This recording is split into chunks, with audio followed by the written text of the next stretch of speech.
bukan obat yang jelas satu, bukan herbal, bukan vitamin, bukan mineral, bukan enzim, bukan hormon, bukan kolostrum, tetapi dia adalah molekul pintar yang mencerdaskan sistem imun. Tadi saya sudah katakan kenapa dia dikatakan pintar, karena dia mendidik sistem imun sehingga sistem imun kita bisa kenal, ya, nempel di memorinya, oh ini musuh. Jadi kalau datang satu bakteri, datang satu virus, dia sudah tahu kalau itu musuh. Sehingga itu akan diserang Bapak Ibu, ya.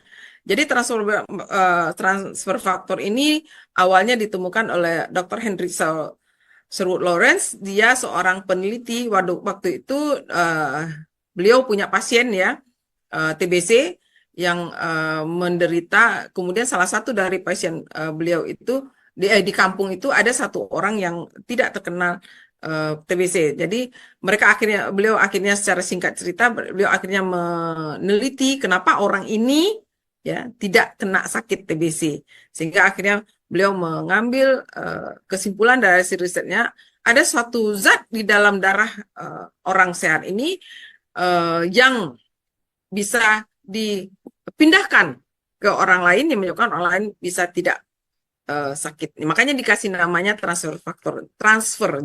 Jadi memori dari orang yang pernah dapat virus dan segala macam itu dipindahkan kepada orang yang sehat, sehingga sistem imun orang yang sehat ini sudah mengenal, ya, mana yang kawan, mana yang lawan. Nah, sumber dari transfer faktor ini diekstrak dari kolostrum sapi dan kuning telur ayam. Jadi dia itu diekstrak, ya Bapak Ibu, ya. Kalau di dalam kolostrum sapi itu kan banyak isinya, ada kolesterol juga ada di situ, ya. Ada protein-protein lain, ada IgG-nya, ya, ada antibodi segala macamnya. Tetapi itu sudah dikeluarkan, diekstrak. Yang diambil hanya transfer faktornya.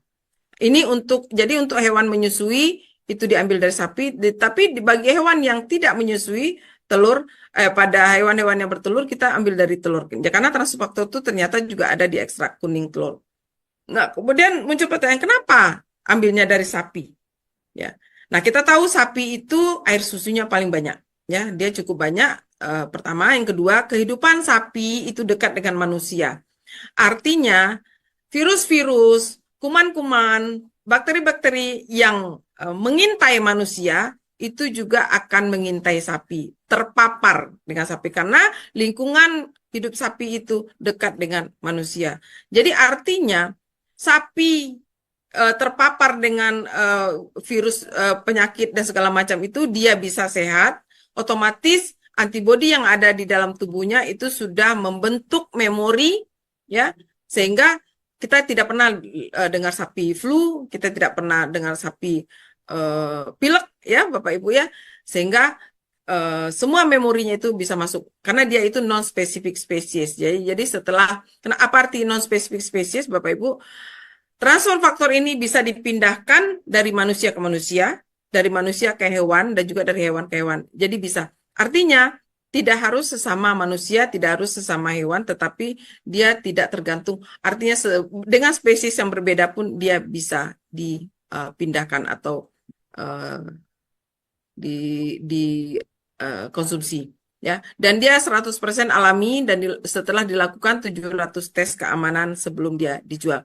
Jadi kalau kita bilang dia alami, ya. Kenapa dia dikatakan alami? Karena real semuanya itu, bahannya itu dari kolostrum dan ekstrak kuning telur.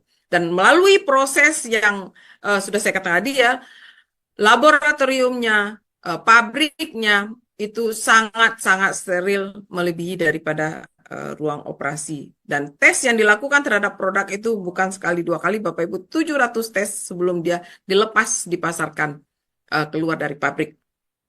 Nah, ini dia fungsi transfer faktor yang tadi. Kenapa dia itu